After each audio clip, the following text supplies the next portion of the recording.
ঈদ উল ফিতর খুবই সন্নিকটে, তাই সেদিনের সুন্নাহ আমলসমূহ আগে থেকে জেনে নিয়ে সুন্নাহগুলো বাস্তবায়নের জন্য নিজেকে মানসিক ও শারীরিকভাবে প্রস্তুত করা উত্তম।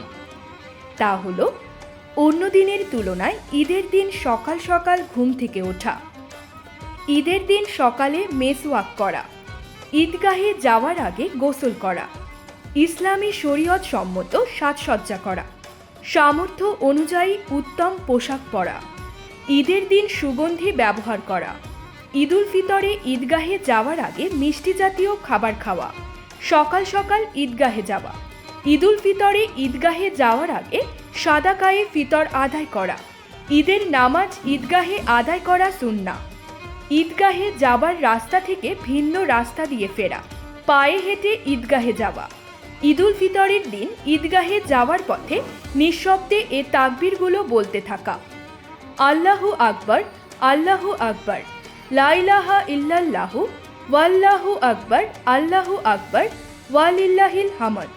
ঈদের দিন বর্জনীয়: ঈদের দিন এমন কোনো কাজ করা উচিত নয় যা করতে নবীজি সাল্লাল্লাহু আলাইহি ওয়াসাল্লাম নিষেধ করেছেন।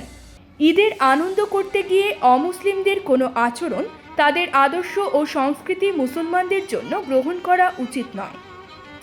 ঈদের দিন আনন্দের নামে যে কোনো ধরনের অশ্লীল কাজকর্ম বর্জন করা মুমিন মুসলমানদের জন্য আবশ্যক। ঈদ উৎসব উদযাপনের নামে যে কোনো প্রকারের অশালীন খোলামেলা পোশাক পরা থেকে বিরত থাকা আবশ্যক। ঈদের আনন্দের নামে নারী পুরুষের বেশ বা পোশাক পরা এবং পুরুষ নারীর বেশ বা পোশাক পরা নিষিদ্ধ।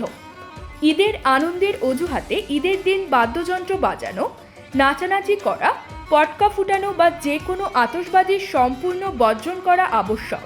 ঈদের আনন্দের নামে নারীদের বেপর্দায় বাহিরে বের হওয়া বর্জনীয় কাজ।